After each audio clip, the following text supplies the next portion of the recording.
Hello student, তোমরা যারা ক্যালকাটা ইউনিভার্সিটির আন্ডারে থার্ড সেমিস্টারের ছাত্রছাত্রী আছো এবং ইতিহাস সাবজেক্টটা তোমাদের পাস কোর্সে আছে, তোমাদের জন্য আজকের ভিডিওটা খুবই গুরুত্বপূর্ণ। আজকের ভিডিওতে তোমাদের SECA 1 পেপারের সাজেশান নিয়ে আলোচনা করব। আর এখান থেকে আশা রাখি তোমরা 100%ই প্রশ্ন কমন পাবে। দেখো, প্রথমে তোমাদের 50 নম্বরের যে প্রশ্ন হয়, 50 নম্বরের প্রশ্নের জন্য আমি রেখেছি এখানে দুটো প্রশ্ন রেখেছি। তার মধ্যে এই যে প্রথম প্রশ্নটা আছে, এই প্রশ্নটাই তোমরা ভালো করে তৈরি করলে তোমাদের কমন এসে যাবে। এই প্রশ্নটা খুব ভালো করে তৈরি করবে। কি প্রশ্নটা আছে? সাম্প্রতি তোমার দেখা অথবা আন্তর্জাল মানে ইন্টারনেটের মাধ্যমে পরিদর্শন করেছো এমন একটি স্মৃতিসৌধ বা একটি জাদুঘর সম্পর্কে প্রতিবেদন লেখো।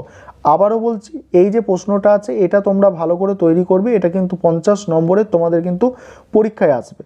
তারপর দেখো, 15 নম্বরের দুটো প্রশ্ন থাকে। মোট তোমাদের 80 নম্বরের এটা পরীক্ষা হয়, লিখিত পরীক্ষা। SECA 1 পেপারটা তোমাদের 80 নম্বরের পরীক্ষা হয়।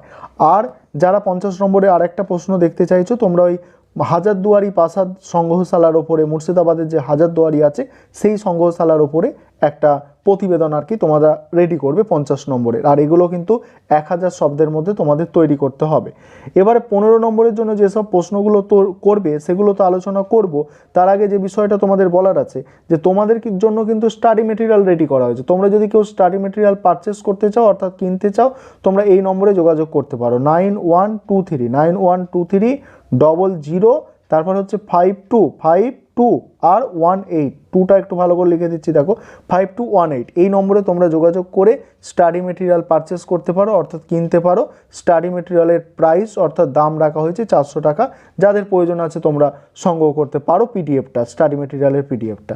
দেখো, অন্যথায় তোমরা এই কোয়েশ্চেনগুলো করে যাও, ভালোই তোমরা এখান থেকে 100% প্রশ্ন সব কমন পেয়ে যাবে।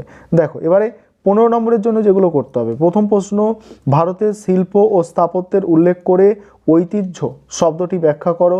দ্বিতীয় প্রশ্ন, ভারতের স্থাপত্যের বিশেষ উল্লেখ সহ ঐতিহাসিক পর্যটন সম্পর্কে আলোচনা করো। তারপরের প্রশ্ন দেখো, তারপরের প্রশ্ন আছে তোমাদের, দেখো কি 3 নম্বর প্রশ্ন, মুঘল যুগের স্থাপত্যের বৈশিষ্ট্য আলোচনা করো। তারপরে আছে ভারতের একটি স্মৃতিসৌধ হিসাবে তাজমহল সম্পর্কে প্রতিবেদন লেখো। এবারে টিকা আকারে যেগুলো করবে তোমরা, দেখো টিকা আকারে তোমাদের করতে হবে। দেখো, টিকা আকারে প্রাচীন ভারতের মন্দির স্থাপত্য, তারপর হচ্ছে আদিনা মসজিদ, ভিক্টোরিয়া মেমোরিয়াল আর তাজমহল, এগুলো টিকা তৈরি করতে হবে। ঠিক আছে, এই প্রশ্নগুলো তোমরা করে যাও, অবশ্যই তোমরা এখান থেকে কমন পাবে, তোমাদের পরীক্ষা ভালো হবে।